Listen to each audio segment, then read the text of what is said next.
Índia, um país de extremos como nenhum outro. De uma diversidade estonteante, onde etnia, cultura, religião e idioma se reúnem num caleidoscópio deslumbrante de humanidade.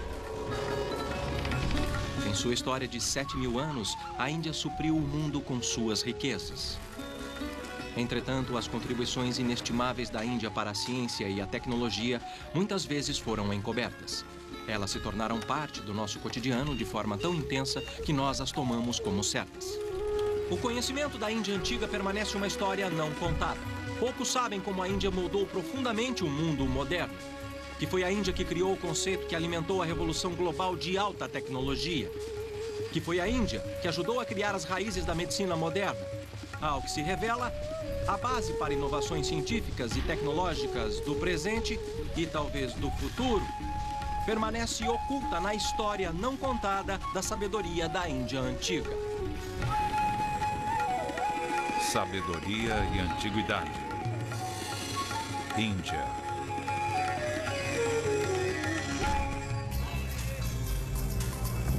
As impressões coloridas na antiga cidade de Delhi são quase opressivas para quem vem do Ocidente. Exóticas e totalmente diferentes, elas refletem uma cultura que tem um pé no passado e outro solidamente plantado no futuro. Com a pobreza de um lado, a Índia tem uma das economias de crescimento mais rápido do outro. A Índia está equilibrada para guiar o mundo para o futuro. Por isso, é uma parte importante da história não contada das contribuições científicas e tecnológicas da Índia. Contribuições que foram decisivas na formação do presente.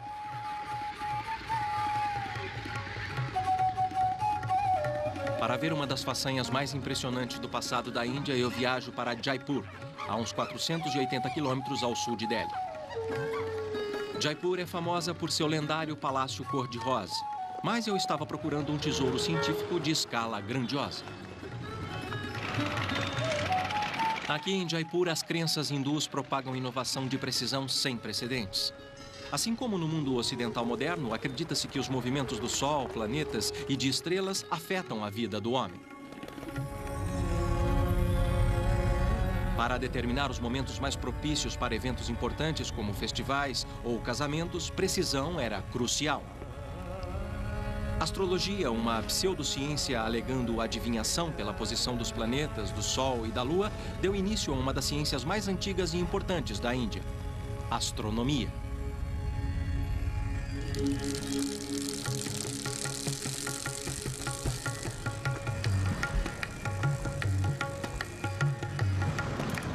Eu já ouvi e li sobre Jantar Mantar, mas nada que me preparasse para esta visão sem igual. O Jantar Mantar é um dos 5 observatórios construídos pelo Maharaja Jai Singh há mais de 300 anos. O que parece um playground gigante é, na verdade, uma maravilha da arquitetura e da astronomia. Diferente das pequenas ferramentas metálicas que os europeus criaram para ler as estrelas, alguns dos 16 instrumentos astronômicos construídos aqui de pedra, cimento e gesso são os maiores do mundo. Antes do período de Jai Singh, astrônomos dependiam de instrumentos menores como o astrolábio. As estruturas enormes que Jai Singh construiu aqui e em outras partes da Índia são os únicos desse tipo. Por que um instrumento desses é tão grande? O astrônomo residente Dr. S. Bhattacharya explicou a importância da escala. Circunferência e números maiores de marcação que podemos ter na circunferência. Dá para medir ângulos muito pequenos. Isso acontece com todos os instrumentos? Eles são grandes assim porque isso os torna mais precisos? Isso, exatamente. As medidas podem ser muito precisas. Quer dizer, então, que quanto maior, mais preciso? Exatamente. Quanto maior a circunferência, menor o ângulo de medida que podemos marcar nesses mostradores. Em Jantar Mantar, os antigos conseguiam rastrear o movimento e a posição de corpos celestes com uma precisão maior que qualquer um antes deles. Acredite ou não, o objeto atrás de mim é um relógio de sol.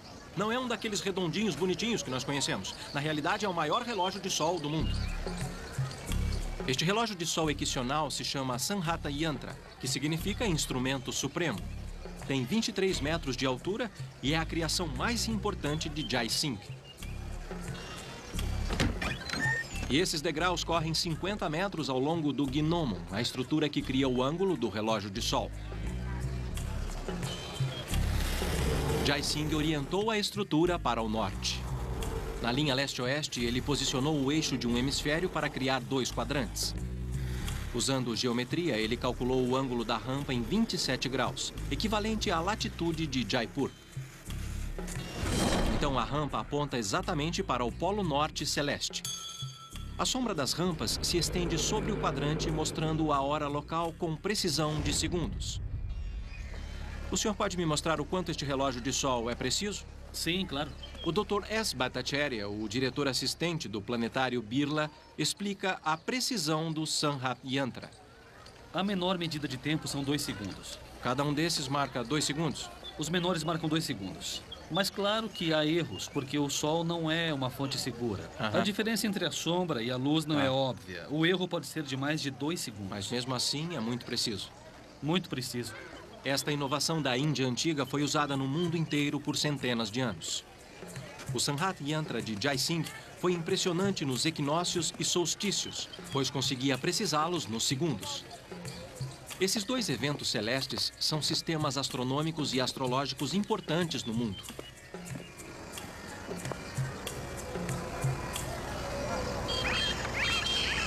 Mas ele não criou uma coisa do nada. Os projetos de Jai Singh são capitalizados numa dimensão da ciência e tecnologia com raízes muito mais antigas na história da Índia, matemática. Tudo começou com um sonho. De acordo com a tradição hindu, o mundo começou do nada quando foi sonhado por Brahma, o deus criador da Índia.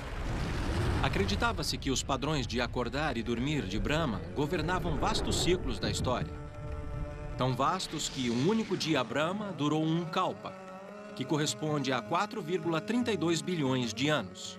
Quase o mesmo período de tempo que os geólogos estimam ser a idade do planeta Terra.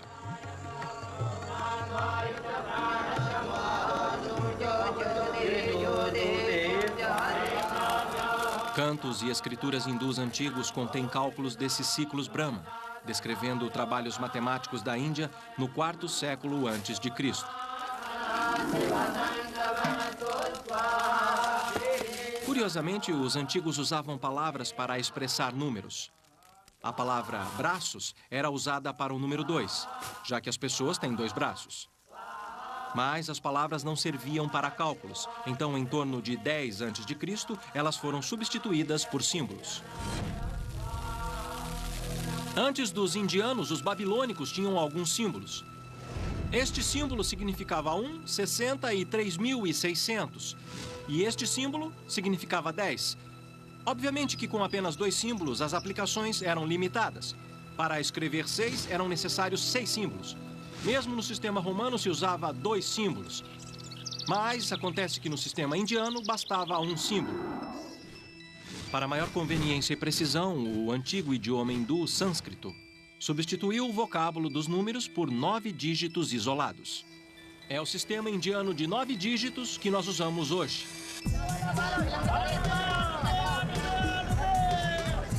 Negociantes e comerciantes procuravam um jeito fácil de contar e calcular. Então o comércio se tornou o motor para antigos matemáticos indianos. E um sistema numérico que criou este dígito crucial. É o último símbolo desse sistema genial e nós estaremos em eterna dívida para com os antigos pensadores indianos. 0. Para eles, o símbolo expressava-se na palavra shunya. Em sânscrito, é nada. Mas quando o conceito se tornou um símbolo, nasceu a computação matemática. Assim como no sonho de Brahma, do nada veio tudo. O impacto da longa história da Índia com o 0 pode ser sentido em nosso mundo de alta tecnologia. Sem 0, não há sistema binário, não há computadores. Sem o conceito do 0, matemáticos e físicos modernos estariam desempregados. Tudo isso, os computadores, o software, seria impossível sem a proeminente invenção dos antigos indianos. Uma que dizem ser igual a qualquer conquista humana, equiparada ao controle do fogo ou à invenção da roda. A invenção do conceito do 0.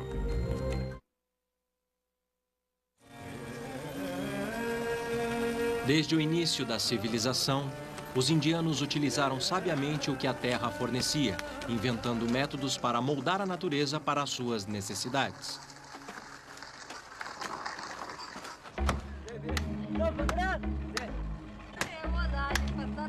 A história da metalurgia na Índia está documentada em um dos registros escritos mais antigos do mundo. É lendário. Há poucas pistas irresistíveis da fonte do que sobrou dessa lenda.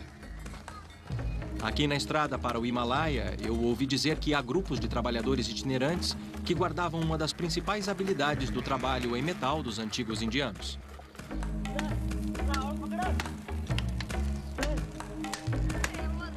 Os Gadulia Lohars são ferreiros cujas tradições de fundição têm mais de 3.000 anos. Observá-los forjar à mão ferramentas simples me remeteu ao passado. Eu pude imaginar facilmente como os antigos fundiam e forjavam o ferro. Seus métodos parecem ter mudado muito pouco. Minério de ferro de depósitos na Índia era colocado num forno moderno de tijolo carregado de carvão. Foles forneciam ar que elevava a temperatura a até 1.100 graus Celsius. O ferro fundido ou lupa é coletado e resfriado no fundo. Para fazer uma ferramenta ou uma arma, os antigos reaqueciam e martelavam a lupa para moldá-la, assim como esses Lohars fazem com barras de ferro velho.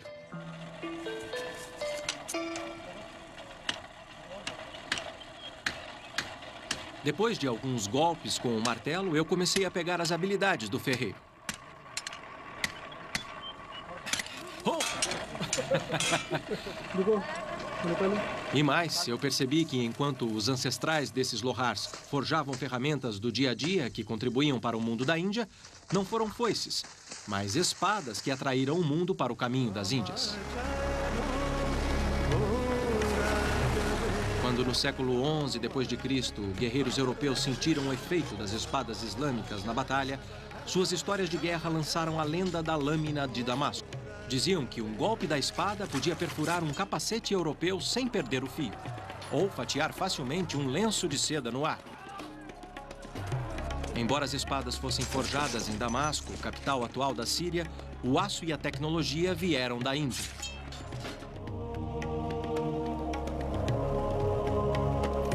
Os europeus levaram milhares dessas lâminas fabulosas para casa, determinados a descobrir o segredo.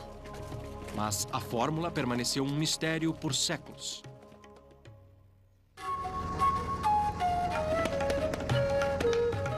Além de fundir, eu procurei outra pista na minha busca pelas fabulosas pastilhas de aço. Para saber mais, eu viajei para o norte, para os contrafortes das cordilheiras do Himalaia. Seguindo os passos dos negociantes, para quem nenhuma distância era longa demais para pôr as mãos nas tais pastilhas, eu estava bem acompanhado. Até Alexandre o Grande perseguiu esse tesouro na Índia Antiga.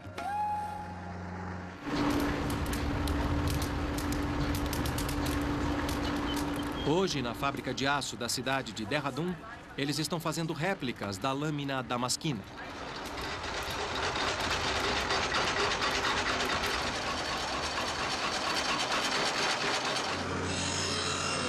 Atualmente usam ferramentas modernas, mas a abordagem básica continua a mesma. Forjar, moldar e polir constituem os passos principais na criação de uma lâmina.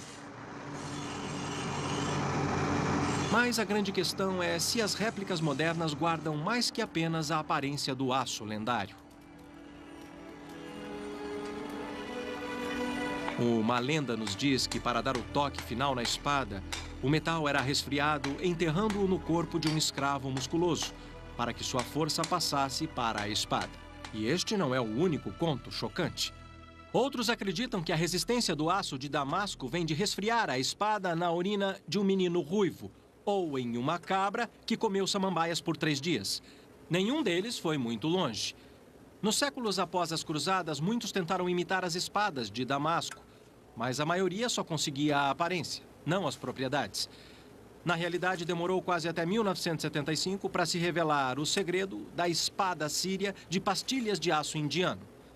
A ironia é que o legado mais importante dos metalúrgicos na Índia Antiga não era a receita do aço, mas um subproduto da busca por ele. No decorrer dos séculos, muitos metalúrgicos passaram a acreditar que o segredo da lâmina estava no desenho exclusivo da superfície, chamado marca d'água. Alguns diziam que o desenho, que indicava o conteúdo de carbono, era o segredo. Embora isso fosse verdade, todas as tentativas de reproduzir o aço de Damasco fracassaram.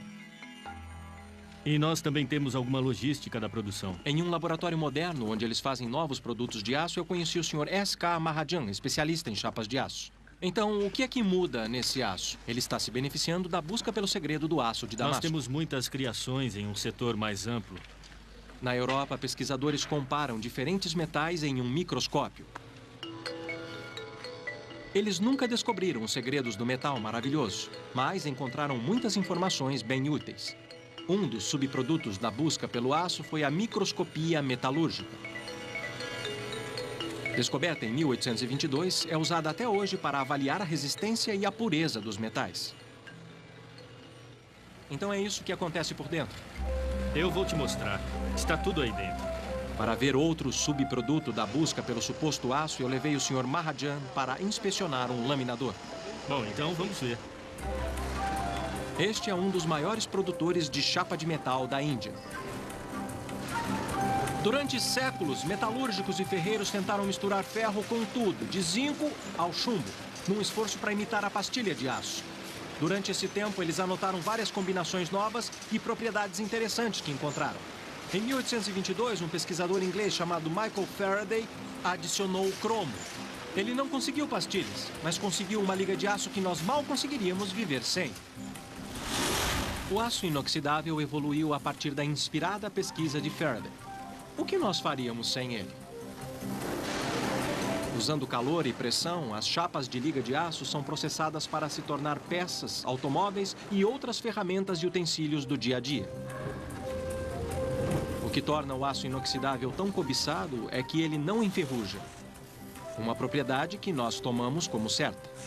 Hoje, ligas de aço são a espinha dorsal da vida moderna em qualquer lugar do mundo. Com uma dívida profunda para com os antigos indianos, nós usamos essa liga em tudo, desde aviões até salas de cirurgia. Mas além das pastilhas de aço, os metalúrgicos da Índia antiga tinham mais cartas na manga.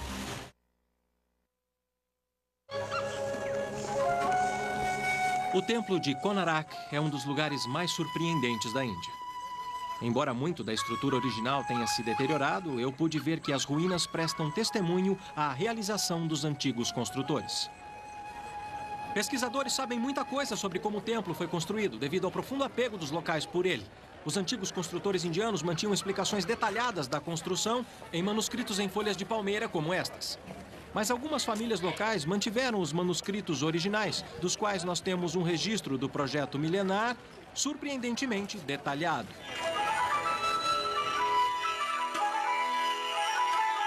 Organizados com precisão matemática, os manuscritos falam do processo de construção altamente técnico que foi concluído em apenas 12 anos. Blocos de pedra eram o principal material de construção. Ferreiros tinham um papel importante nesta técnica de construção antiga. Eram eles que forjavam esses grampos de união feitos para manter os blocos de pedra firmes no lugar. A novidade neste templo é que os construtores usaram a capacidade inovadora dos antigos metalúrgicos. Usando a mesma técnica básica de aquecer lingotes de ferro e depois martelá-los, ferreiros criaram vigas de mais de 6 metros e pesando mais de 5 toneladas. Aqui dá para ver onde os lingotes eram unidos. Fazendo isso, os ferreiros responsáveis criaram as primeiras vigas usadas em construção. Uma aplicação extraordinária de uma tecnologia simples. Embora haja provas de que outras culturas usaram metal para unir segmentos de pedra, os antigos indianos foram os primeiros a incorporar longas vigas de metal como componentes estruturais. Esta é uma obra de engenharia impressionante. Vigas mestras de ferro forjado à mão dão suporte a padieiras pesadas de pedra para formar uma estrutura de suporte do prédio. Durante explorações anteriores do local, foram encontradas mais de 20 vigas mestras pelo templo. Supondo que cada uma dessas vigas pese em torno de 4,5 toneladas e a padieira provavelmente a mesma coisa, é realmente incrível que os trabalhadores pudessem erguer tanto peso assim. O mistério foi desvendado quando pesquisadores analisaram os manuscritos em folhas de palmeira. Parece que os construtores recorreram ao mecanismo inovador criado pelos ferreiros e à fonte local de força auxiliar. Usando polias de ferro forjado à mão e cordas, as padieiras de pedra eram colocadas em plataformas de madeira. Elefantes eram treinados para pisar nelas para erguer as padieiras no ar, enquanto um grupo de homens puxava as cordas para posicioná-las sobre as vigas mestras. Durante a construção, elefantes faziam o trabalho pesado, desde erguer até nivelar. Além de ser os guindastes, eles eram as escavadeiras que terraplanavam o local da construção antes da fundação ser feita. O trabalho deles os imortalizou. Quando imaginamos como a força do elefante foi importante para os construtores do templo, estátuas como esta fazem muito sentido. Os elefantes merecem ser lembrados pela contribuição deles a um dos grandes monumentos da engenharia e arquitetura antiga.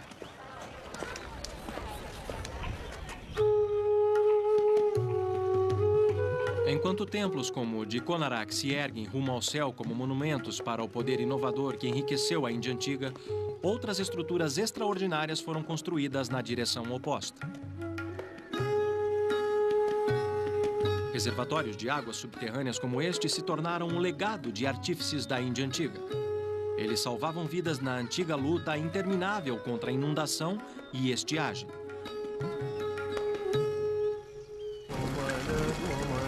Os poderosos ritmos das monções moldam a vida na Índia desde tempos primitivos. Hoje elas continuam moldando. 90% da chuva na Índia cai durante os 3 meses de aguaceiro. O dilúvio satura pantanais e incha os rios sagrados que os hindus viam como deusas, trazidas à terra para ajudar a humanidade.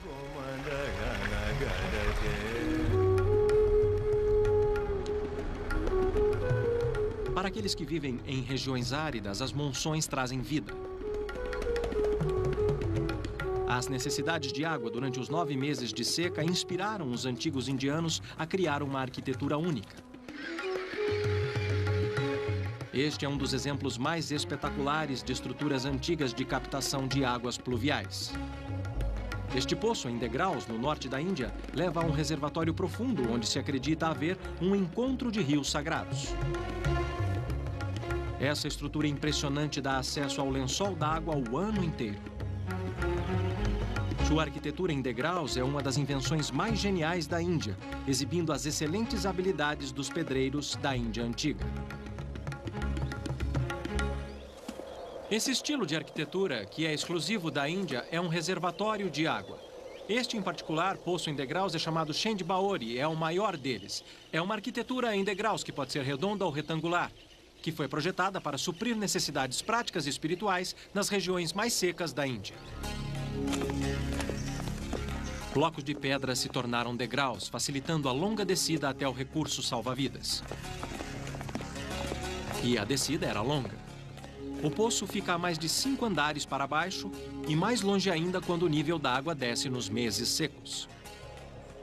Com blocos de pedra dava para construir cantos e curvas e manter o nível das camadas independente da inclinação.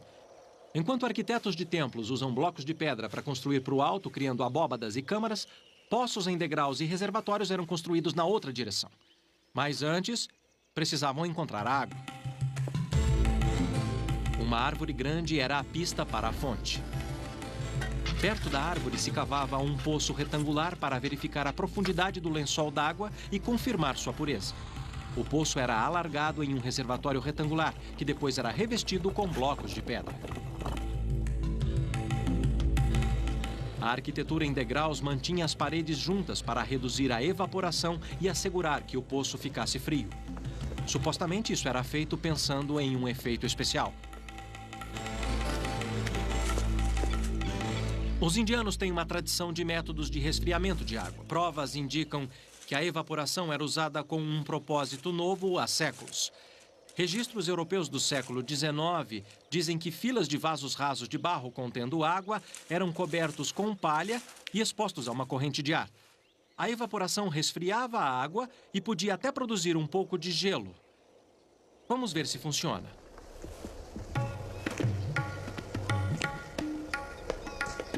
Eu esperei poucos minutos e, apesar de não esperar ver gelo algum, o termômetro indicou que funciona. Já baixou alguns graus. Parece que os antigos tinham um meio inovador de tornar suas vidas um pouco mais confortáveis.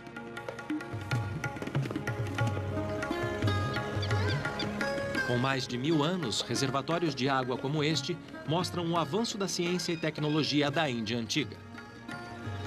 E mais uma vez, as técnicas de captação de águas pluviais que os manteve por séculos agora inspiram aplicações modernas.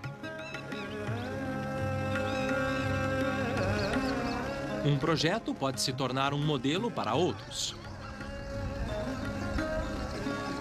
Laporia é um pequeno vilarejo rural a 2 horas de carro de Jaipur, em uma das regiões mais secas da Índia. Em um ano bom, os 3 meses de monções trazem de 30 a 90 centímetros de chuva a Laporia. E isso, na verdade, é suficiente para fornecer água para as pessoas, seus rebanhos e suas plantações o ano inteiro.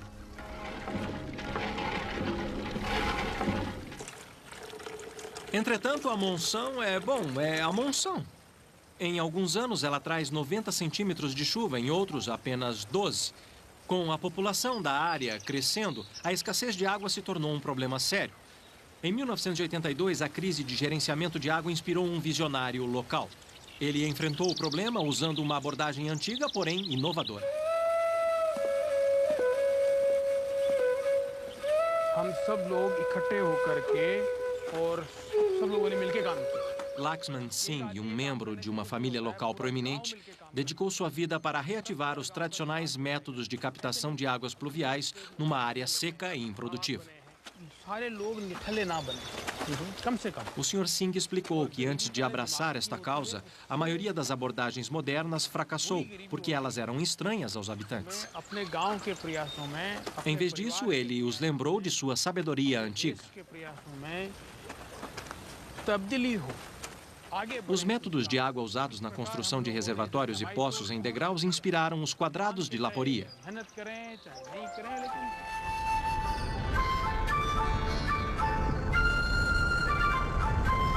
Baseado numa técnica antiga, o ponto de partida é um pequeno declive no terreno.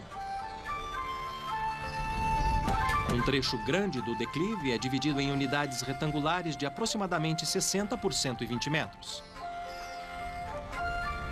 Cada unidade é delimitada por canais ao longo de 3 lados posicionados na direção mais baixa da inclinação. Elas se chamam chaukas, que significa quadrados. O desenho em zigue-zague na terra permite que a água da chuva entre no quadrado e o encha.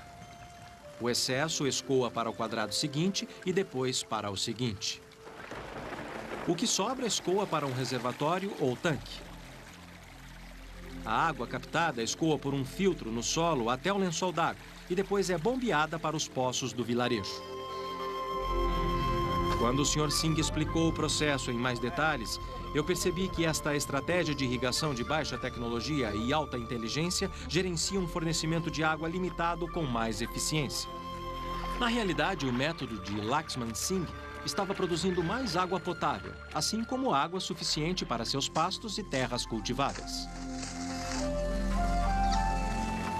Ao que se revelou, a tecnologia antiga foi muito bem sucedida. 2 números indicam o sucesso aqui. Em 1982, o maior reservatório dos habitantes, o açude local, o Tanque das Flores, irrigava 20 hectares. Agora ele irriga 283. São 14 vezes mais, com base na sabedoria dos antigos.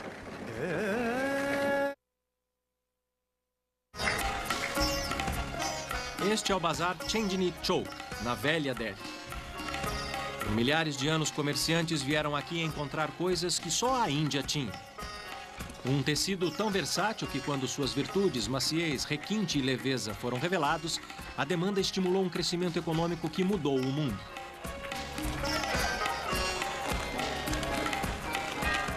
Eu estou diante de um mar de produtos que fizeram a Índia florescer e crescer. Tudo neste mercado é feito de algodão. Dentro dessas fibras coloridas está outra história não contada da contribuição da Índia para o nosso passado tecnológico.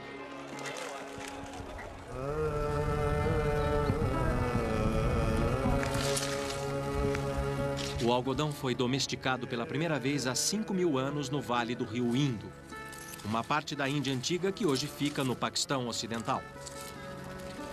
Cada flor fibrosa é uma bola que contém várias sementes pequenas. Ricas em vitaminas e óleo, antigos fazendeiros davam as sementes para o rebanho muito antes do verdadeiro tesouro da planta ser descoberto. Chamadas de árvores de fazer lã pelos gregos, algodoeiros eram comercializados no mundo antigo, mas poucos descobriram uma tecnologia eficiente para extrair sua magia. Sementes de algodão são extremamente difíceis de se tirar, principalmente se descaroçado à mão. Mas os antigos indianos já tinham inventado um dispositivo mecânico mais eficiente há milênios. A charka usa 2 rolos. Um mecanismo semelhante a um antigo espremedor de roupas que aperta as bolas de algodão, separando as fibras das sementes. Máquinas descaroçadoras modernas adotam o princípio da antiga charka, que foi a descaroçadora padrão por quase 4.000 anos. No século XVIII, quando os europeus tentaram produzir em massa algodão de qualidade indiana de forma barata, aconteceu uma coisa inesperada. Inventores europeus estimularam a revolução industrial lançando a era das máquinas. Embora máquinas conseguissem reproduzir a maior parte do lendário processo indiano, um passo manual crucial nunca foi reproduzido por uma máquina.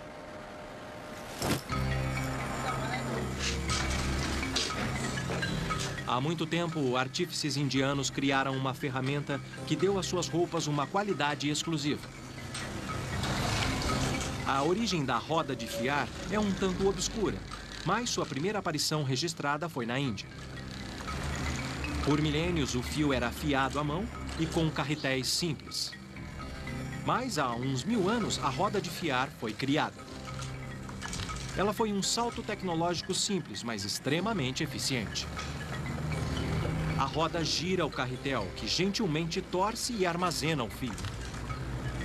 A roda de fiar era tão eficiente que, em mãos habilidosas, a produção diária normal podia ser dobrada e, mesmo assim, a famosa qualidade era mantida.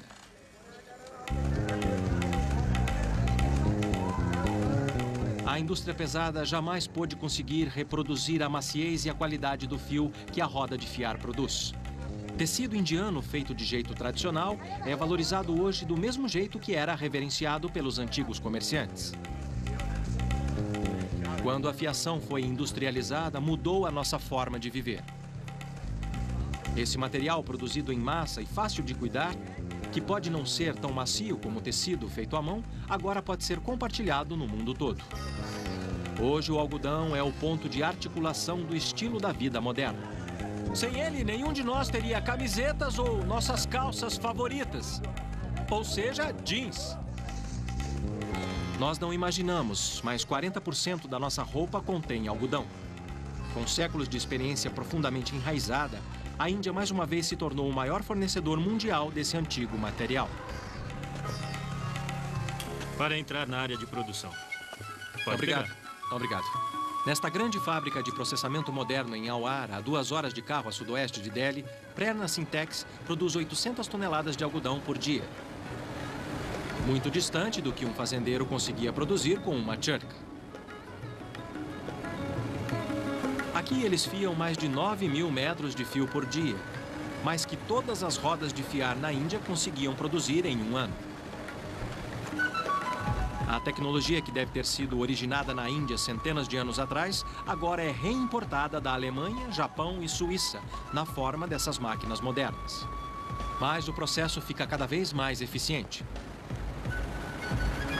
Eu percebi o quanto o conhecimento antigo contribuiu para a importância do mercado. Não apenas mercadorias, mas ideias foram negociadas, trocadas e espalhadas mundo afora.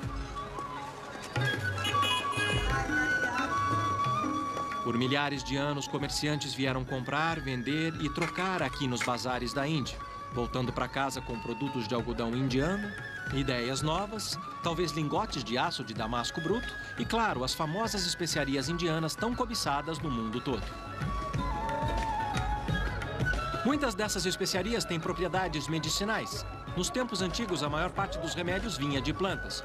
De acordo com textos fisiológicos da Índia antiga, o estado de saúde de alguém pode ser atribuído a seus hábitos alimentares.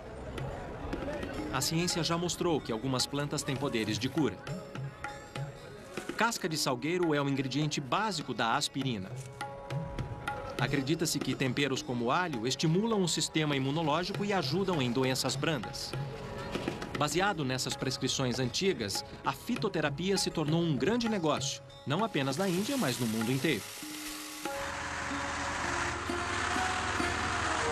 Especiarias e ervas nativas são misturadas em várias combinações por mais de 8.000 farmácias.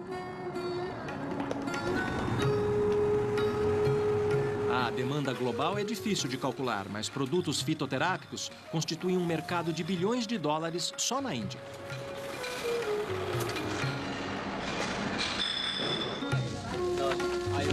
Remédios fitoterápicos são distribuídos em mais de 20.000 drogarias do país. Mas o uso de ervas e especiarias é apenas um passo na busca pela saúde na abrangente filosofia médica da Índia.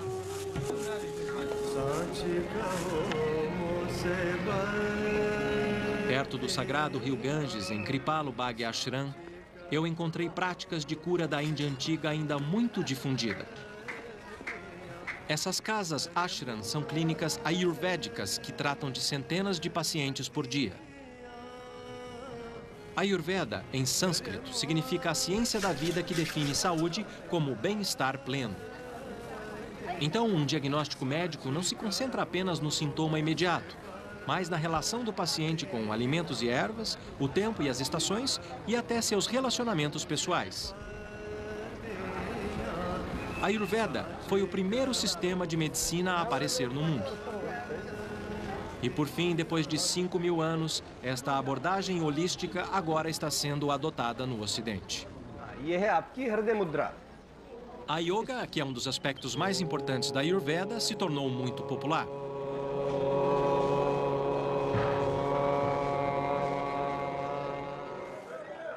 Estou aqui para aprender o que eu puder sobre medicina indiana. Como tudo começou com a yoga, é com a yoga que eu vou começar. Vamos ver o que eles podem me ensinar. Eu entro na aula em um momento crucial. Eles se preparavam para uma aula de respiração. Os princípios da yoga antiga enfatizam a importância da respiração profunda e do controle muscular. Descobertas recentes indicam que a yoga estimula o sistema cardiovascular e alivia a ansiedade.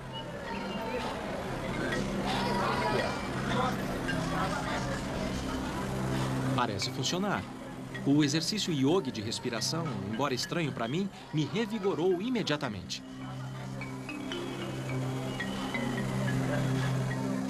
Pode parecer simples, mas eu acabei de aprender que respirar, que é um dos fundamentos da yoga, é muito complicado. Tenho muito que aprender. O mestre de yoga, Han Deveji, teve tempo de me ensinar mais. Como uma técnica médica, as metas da yoga são restaurar o fluxo de energia vital pelo corpo para tratar de várias doenças. Recentemente, esses métodos da velha escola tiveram que resistir às nossas referências ocidentais de ciência. O yogi Han Deveji achou que uma demonstração daria melhor o recado. Posturas e alongamentos parecem aumentar a circulação para os membros.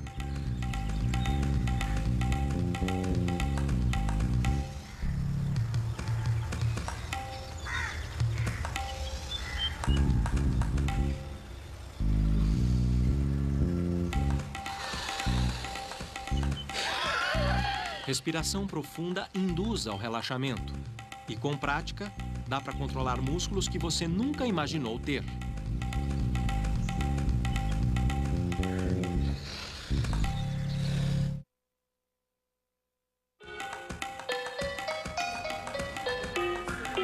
Foi incrível saber que centenas de anos antes da medicina europeia, médicos ayurvédicos já tinham desenvolvido um conjunto impressionante de especialidades. Nele se incluem psiquiatria, pediatria, oftalmologia, toxicologia, ginecologia e, surpreendentemente, cirurgia. Ao que se revela, os antigos indianos criaram instrumentos cirúrgicos e inventaram técnicas cirúrgicas sem precedentes há séculos. Recentemente, uma de suas técnicas, que era usada para reparar uma punição por adultério, se tornou muito popular. Esse pedaço de pele vai cobrir o nariz. No decorrer da história da Índia, até a medicina teve suas reviravoltas. Seguindo o legado dos antigos cirurgiões ayurvédicos, eu fui parar num dos maiores hospitais de Delhi. Eu marquei um encontro com o Dr. Lokesh Kumar, um cirurgião plástico. Familiar com a história médica da Índia, ele me garantiu que uma invenção da Índia antiga, em particular, estava deixando muita gente feliz hoje. Antigamente, a punição padrão para adultério era a remoção do nariz. Isso deu aos antigos cirurgiões muitas oportunidades de praticar a rinoplastia, ou, como é mais conhecida hoje, uma plástica de nariz.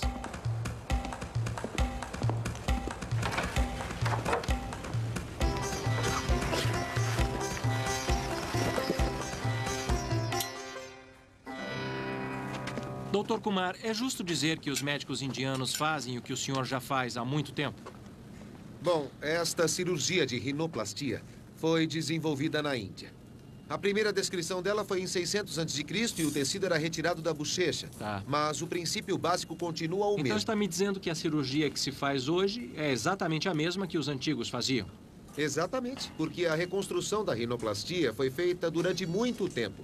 Marcamos a testa... Tirando uma técnica de medida um pouco diferente, pouco mudou no procedimento inventado pelos cirurgiões da Índia antiga. E fazemos o nariz. Uma folha era usada para medir a área a ser coberta. Um retalho cutâneo era dissecado da bochecha ou da testa e virado sobre o nariz. Um lado ficava preso para manter a irrigação sanguínea. O retalho era então suturado para áreas feridas na bochecha. Tubos de madeira eram inseridos para formar as narinas. Então, a técnica básica de mover pele de um lugar para outro é exatamente a mesma da técnica antiga. É, isso mesmo. Nós tiramos tecido da testa porque a pele aqui, de fato, é bastante elástica. E quando tiramos pele suficiente da testa, nós podemos mover a pele para acabar com a imperfeição. Então dá para ter um nariz novo e perder as rugas da testa ao mesmo tempo? Claro, claro que sim. As rugas da testa são removidas como um bônus. Até que eu ia gostar disso. O que mais me impressionou na minha visita ao Dr. Kumar foi saber há quanto tempo a cirurgia plástica já existe. Durante séculos, essa ideia da Índia antiga foi uma verdadeira bênção para aqueles que precisavam muito e para aqueles que só queriam dar uma pequena melhorada.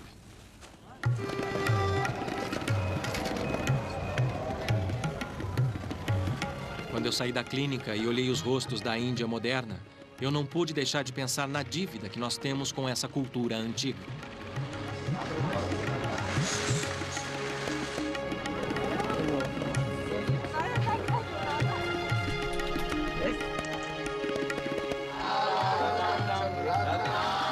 Da matemática à arquitetura, do que nós vestimos ao que nós comemos, nossas vidas foram moldadas por uma sabedoria antiga.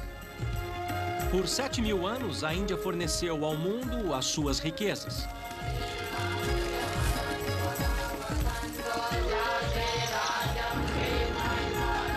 As contribuições da Índia para a ciência e tecnologia podem estar encobertas pelo tempo. Mas há poucas dúvidas de que elas propiciaram um trampolim para avanços que moldaram o nosso mundo. Pelos registros da Índia, uma coisa parece certa: a sabedoria dos antigos indianos vale a pena redescobrir.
De acordo com a tradição hindu, o mundo começou do nada quando foi sonhado por Brahma, o deus criador da Índia.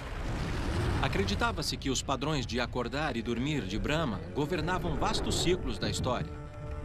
Tão vastos que um único dia Brahma durou um kalpa, que corresponde a 4,32 bilhões de anos. Quase o mesmo período de tempo que os geólogos estimam ser a idade do planeta Terra.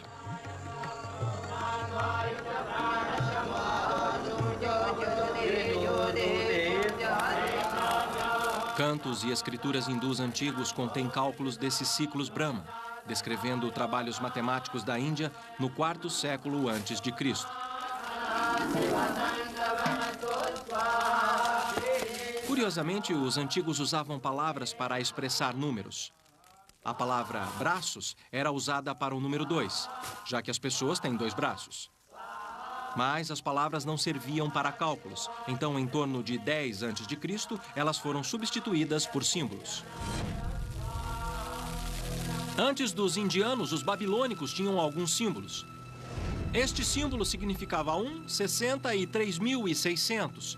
E este símbolo significava 10. Obviamente que com apenas 2 símbolos, as aplicações eram limitadas. Para escrever 6, eram necessários 6 símbolos. Mesmo no sistema romano se usava 2 símbolos. Mas acontece que no sistema indiano bastava 1 símbolo. Para maior conveniência e precisão, o antigo idioma hindu sânscrito substituiu o vocábulo dos números por 9 dígitos isolados. É o sistema indiano de 9 dígitos que nós usamos hoje.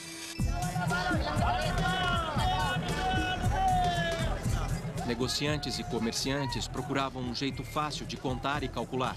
Então o comércio se tornou o motor para antigos matemáticos indianos. E um sistema numérico que criou este dígito crucial. É o último símbolo desse sistema genial e nós estaremos em eterna dívida para com os antigos pensadores indianos. 0. Para eles, o símbolo expressava-se na palavra shunya. Em sânscrito, é nada. Mas quando o conceito se tornou um símbolo, nasceu a computação matemática. Assim como no sonho de Brahma, do nada veio tudo. O impacto da longa história da Índia com o 0 pode ser sentido em nosso mundo de alta tecnologia. Sem 0, não há sistema binário, não há computadores. Sem o conceito do 0, matemáticos e físicos modernos estariam desempregados.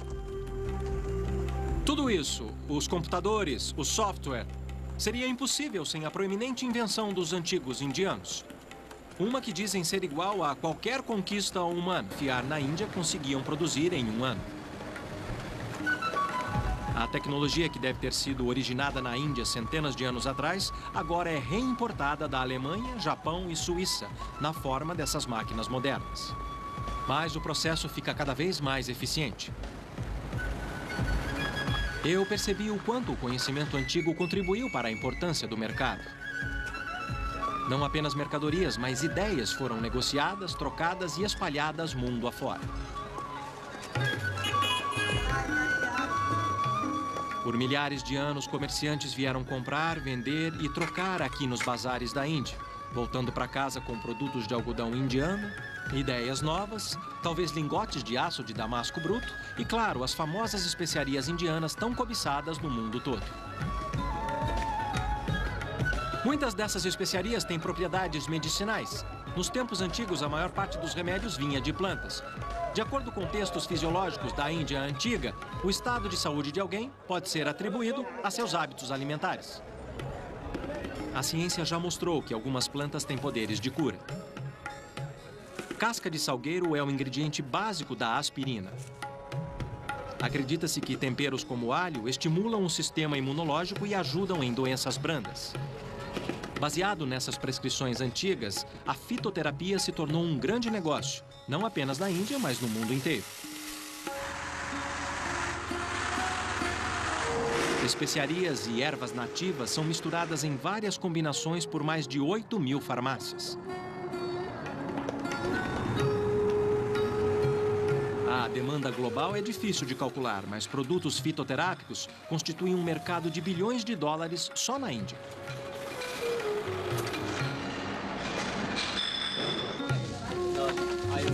Remédios fitoterápicos são distribuídos em mais de 20 mil drogarias do país.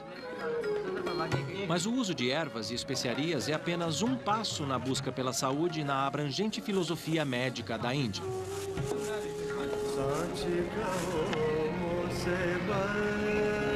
Perto do sagrado rio Ganges, em Kripalo Bagh Ashram, eu encontrei práticas de cura da Índia antiga ainda muito difundida. Essas casas ashram são clínicas ayurvédicas que tratam de centenas de pacientes por dia. Ayurveda, em sânscrito, significa a ciência da vida que define saúde como bem-estar pleno. Então, um diagnóstico médico não se concentra apenas no sintoma imediato, mas na relação do paciente com alimentos e ervas, o tempo e as estações e até seus relacionamentos pessoais. A Ayurveda foi o primeiro sistema de medicina a aparecer no mundo, para expressar números. A palavra braços era usada para o número 2, já que as pessoas têm 2 braços. Mas as palavras não serviam para cálculos, então em torno de 10 a.C., elas foram substituídas por símbolos. Antes dos indianos, os babilônicos tinham alguns símbolos. Este símbolo significava 1, 60 e 3.600. E este símbolo significava 10. Obviamente que com apenas 2 símbolos, as aplicações eram limitadas. Para escrever 6, eram necessários 6 símbolos. Mesmo no sistema romano se usava 2 símbolos. Mas acontece que no sistema indiano bastava 1 símbolo. Para maior conveniência e precisão, o antigo idioma hindu sânscrito substituiu o vocábulo dos números por 9 dígitos isolados. É o sistema indiano de 9 dígitos que nós usamos hoje.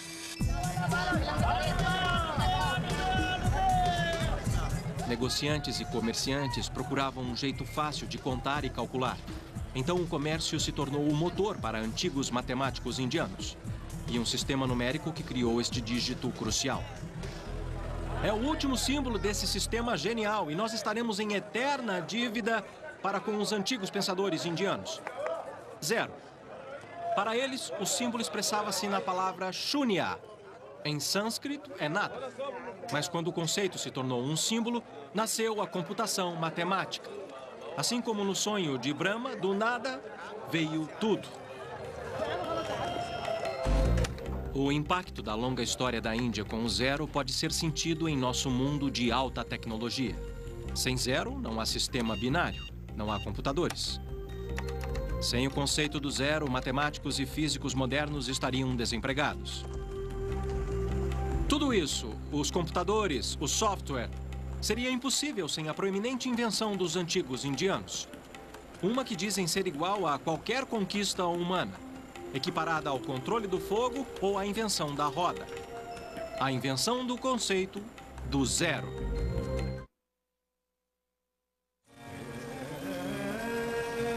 Desde o início da civilização, os indianos utilizaram sabiamente o que a terra fornecia, inventando métodos para moldar a natureza para as suas necessidades.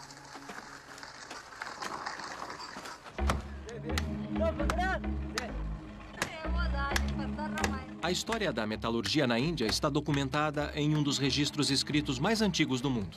É lendário. Há poucas pistas irresistíveis da fonte do que sobrou dessa lenda.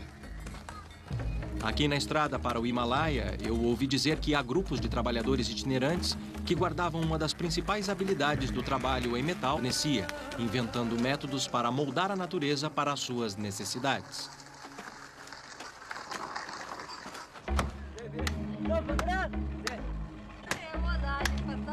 A história da metalurgia na Índia está documentada em um dos registros escritos mais antigos do mundo. É lendário. Há poucas pistas irresistíveis da fonte do que sobrou dessa lenda. Aqui na estrada para o Himalaia, eu ouvi dizer que há grupos de trabalhadores itinerantes que guardavam uma das principais habilidades do trabalho em metal dos antigos indianos.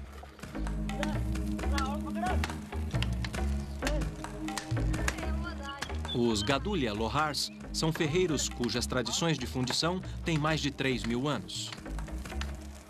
Observá-los forjar à mão ferramentas simples me remeteu ao passado. Eu pude imaginar facilmente como os antigos fundiam e forjavam o ferro. seus métodos parecem ter mudado muito pouco. Minério de ferro de depósitos na Índia era colocado num forno moderno de tijolo carregado de carvão. Foles forneciam ar que elevava a temperatura a até 1.100 graus Celsius. O ferro fundido ou lupa é coletado e resfriado no fundo. Para fazer uma ferramenta ou uma arma, os antigos reaqueciam e martelavam a lupa para moldá-la, assim como esses lohars fazem com barras de ferro velho.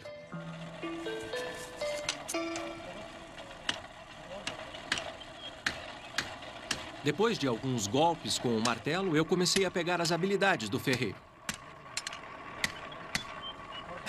Oh! E mais, eu percebi que enquanto os ancestrais desses lohars forjavam ferramentas do dia a dia que contribuíam para o mundo da Índia, não foram foices, mas espadas que atraíram o mundo para o caminho das Índias.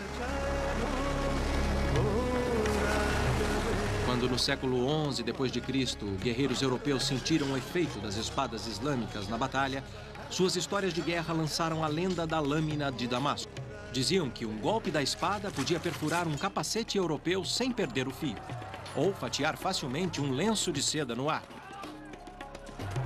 Embora as espadas fossem forjadas em Damasco, capital atual da Síria, o aço e a tecnologia vieram da Índia.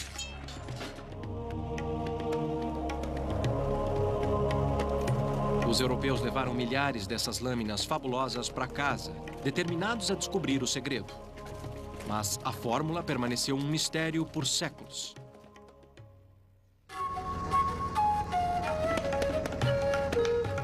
Além de fundir, eu procurei outra pista na minha busca pelas fabulosas pastilhas de aço.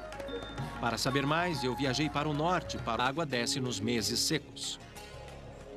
Com blocos de pedra dava para construir cantos e curvas e manter o nível das camadas independente da inclinação.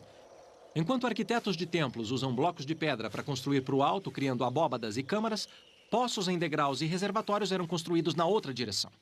Mas antes, precisavam encontrar água.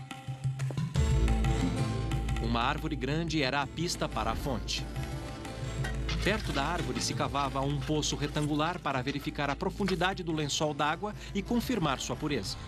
O poço era alargado em um reservatório retangular, que depois era revestido com blocos de pedra. A arquitetura em degraus mantinha as paredes juntas para reduzir a evaporação e assegurar que o poço ficasse frio. Supostamente isso era feito pensando em um efeito especial. Os indianos têm uma tradição de métodos de resfriamento de água. Provas indicam que a evaporação era usada com um propósito novo há séculos. Registros europeus do século XIX dizem que filas de vasos rasos de barro contendo água eram cobertos com palha e expostos a uma corrente de ar. A evaporação resfriava a água e podia até produzir um pouco de gelo. Vamos ver se funciona.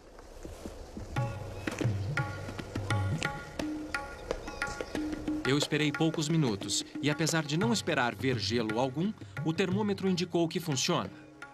Já baixou alguns graus. Parece que os antigos tinham um meio inovador de tornar suas vidas um pouco mais confortáveis.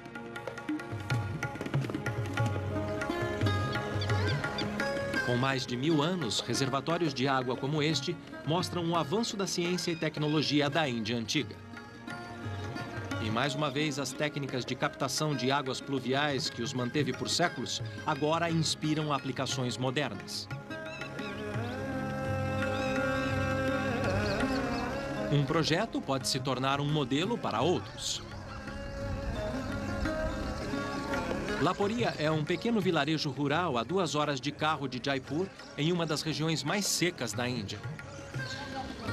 Em um ano bom, os 3 meses de monções trazem de 30 a 90 centímetros de chuva a Laporia. E isso, na verdade, é suficiente para fornecer água para as pessoas, seus rebanhos e suas plantações o ano inteiro.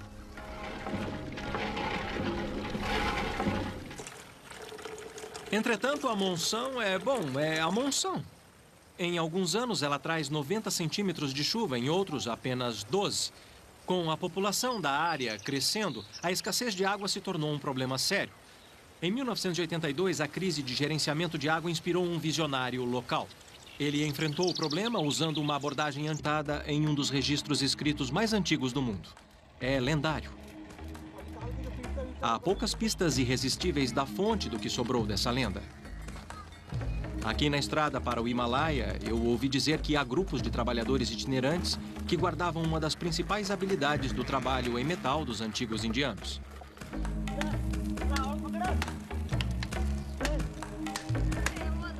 Os Gadulia Lohars são ferreiros cujas tradições de fundição têm mais de 3.000 anos. Observá-los forjar à mão ferramentas simples me remeteu ao passado. Eu pude imaginar facilmente como os antigos fundiam e forjavam o ferro. Seus métodos parecem ter mudado muito pouco.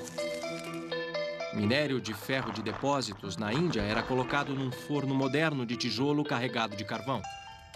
Foles forneciam ar que elevava a temperatura a até 1.100 graus Celsius.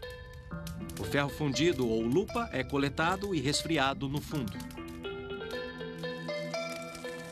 Para fazer uma ferramenta ou uma arma, os antigos reaqueciam e martelavam a lupa para moldá-la, assim como esses Lohars fazem com barras de ferro velho.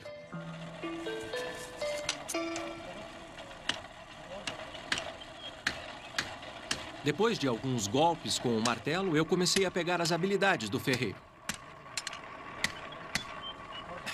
Oh!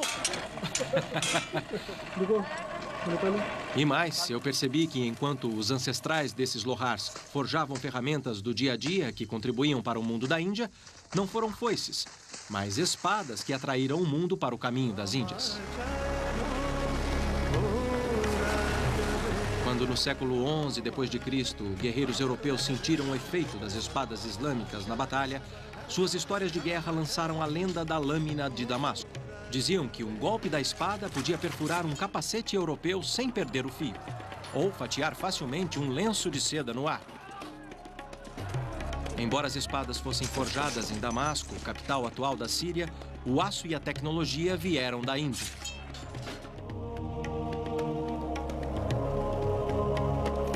Os europeus levaram milhares dessas lâminas fabulosas para casa, determinados a descobrir o segredo.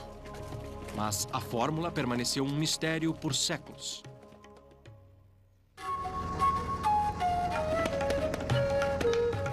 Além de fundir, eu procurei outra pista na minha busca pelas fabulosas pastilhas de aço.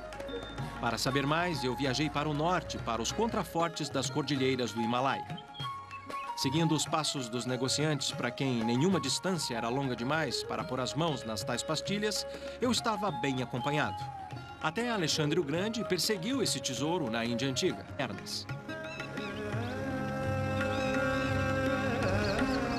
Um projeto pode se tornar um modelo para outros.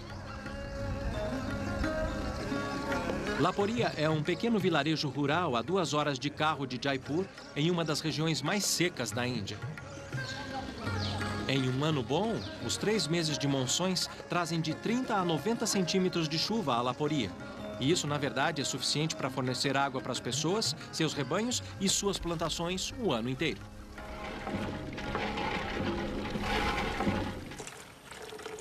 Entretanto, a monção é a monção. Em alguns anos, ela traz 90 centímetros de chuva, em outros, apenas 12. Com a população da área crescendo, a escassez de água se tornou um problema sério. Em 1982, a crise de gerenciamento de água inspirou um visionário local. Ele enfrentou o problema usando uma abordagem antiga, porém inovadora. हम सब लोग इकट्ठे होकर के और सब लोगों ने मिलके काम किया. Laxman Singh, um membro de uma família local proeminente, dedicou sua vida para reativar os tradicionais métodos de captação de águas pluviais numa área seca e improdutiva. O Sr. Singh explicou que antes de abraçar esta causa, a maioria das abordagens modernas fracassou porque elas eram estranhas aos habitantes. Em vez disso, ele os lembrou de sua sabedoria antiga. Os métodos de água usados na construção de reservatórios e poços em degraus inspiraram os quadrados de Laporia.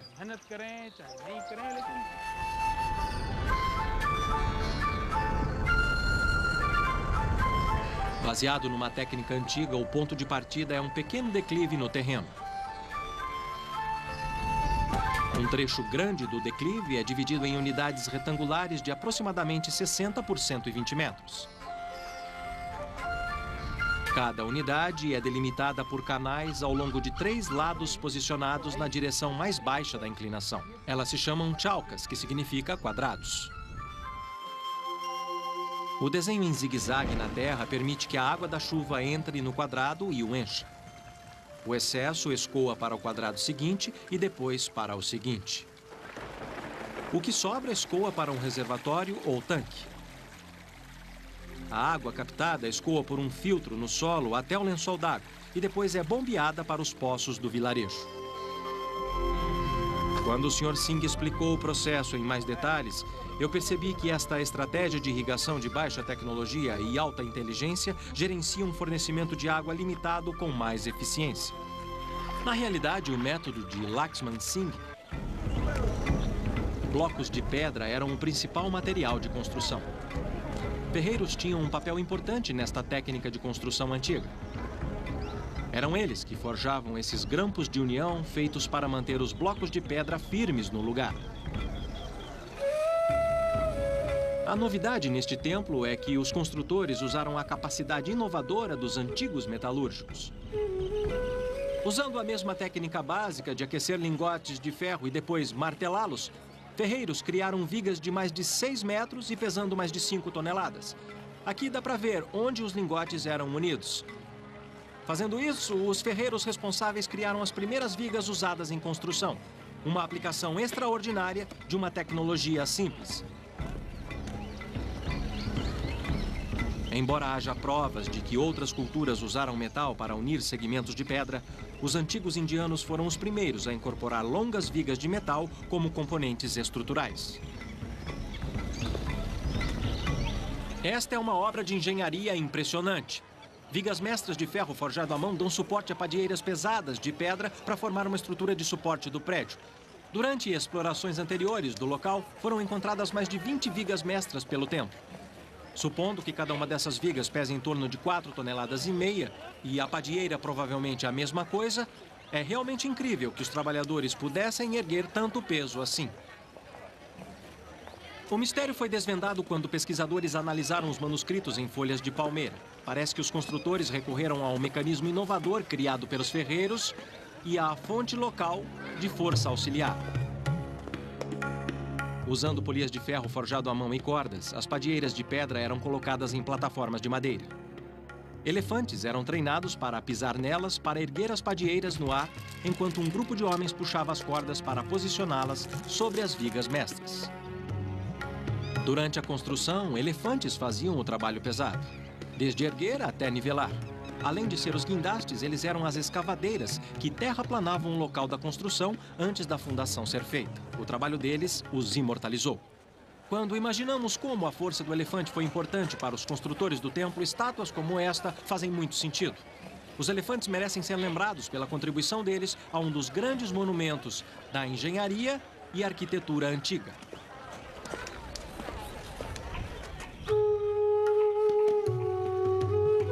Enquanto templos como o de Konarak se erguem rumo ao céu como monumentos para o poder inovador que enriqueceu a Índia antiga, outras estruturas extraordinárias foram construídas na direção oposta.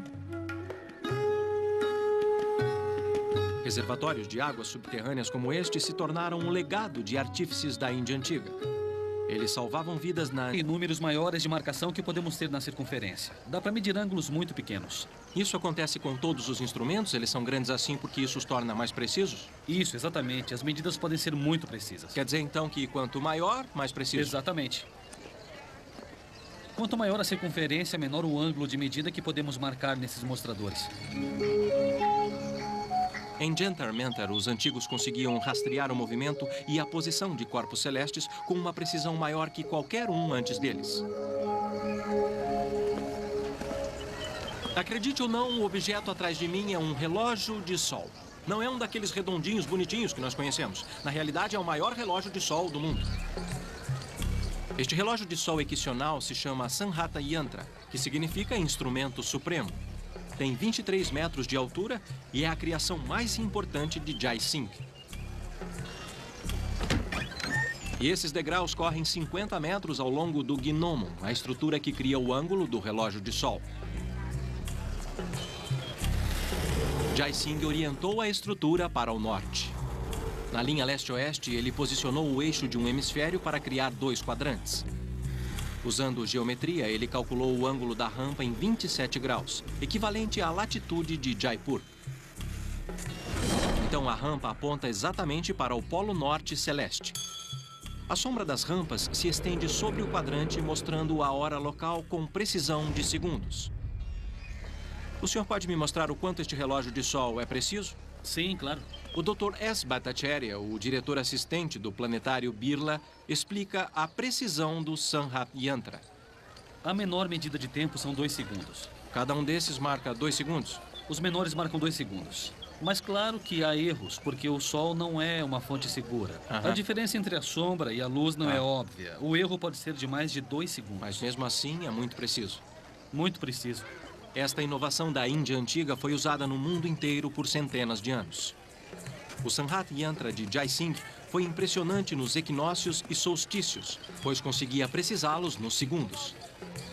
Esses 2 eventos celestes são sistemas astronômicos e astrológicos importantes no mundo.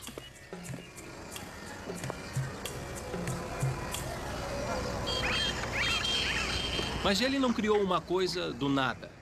Os projetos de Jai Singh são capitalizados numa dimensão da ciência e tecnologia com raízes muito mais antigas na história da Índia, matemática. Tudo começou com um sonho. De acordo com a tradição hindu, o mundo começou do nada quando foi sonhado por Brahma, o deus criador da Índia. Acreditava-se que os padrões de acordar e dormir de Brahma governavam vastos ciclos da história. Tão vastos, mundo para o caminho das Índias. Quando no século XI d.C., guerreiros europeus sentiram o efeito das espadas islâmicas na batalha, suas histórias de guerra lançaram a lenda da lâmina de Damasco. Diziam que um golpe da espada podia perfurar um capacete europeu sem perder o fio, ou fatiar facilmente um lenço de seda no ar. Embora as espadas fossem forjadas em Damasco, capital atual da Síria, o aço e a tecnologia vieram da Índia.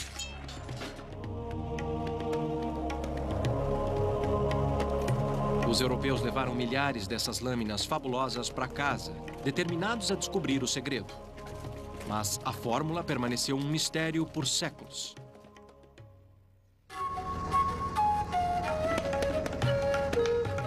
Além de fundir, eu procurei outra pista na minha busca pelas fabulosas pastilhas de aço. Para saber mais, eu viajei para o norte, para os contrafortes das cordilheiras do Himalaia. Seguindo os passos dos negociantes, para quem nenhuma distância era longa demais para pôr as mãos nas tais pastilhas, eu estava bem acompanhado. Até Alexandre o Grande perseguiu esse tesouro na Índia Antiga.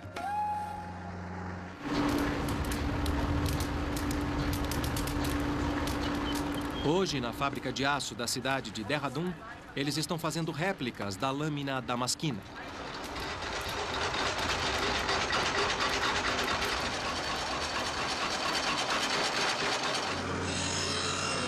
Atualmente usam ferramentas modernas, mas a abordagem básica continua a mesma. Forjar, moldar e polir constituem os passos principais na criação de uma lâmina. Mas a grande questão é se as réplicas modernas guardam mais que apenas a aparência do aço lendário. Uma lenda nos diz que para dar o toque final na espada, o metal era resfriado enterrando-o no corpo de um escravo musculoso, para que sua força passasse para a espada.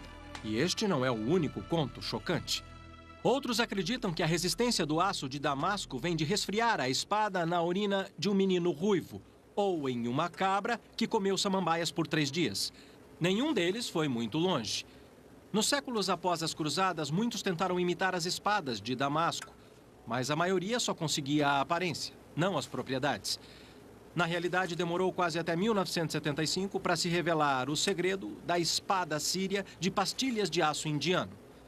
A ironia é que o legado mais importante dos metalúrgicos na Índia Antiga não era a receita do aço, mas um subproduto da busca por ele. No decorrer dos séculos, muitos metalúrgicos passaram a acreditar que o segredo da lâmina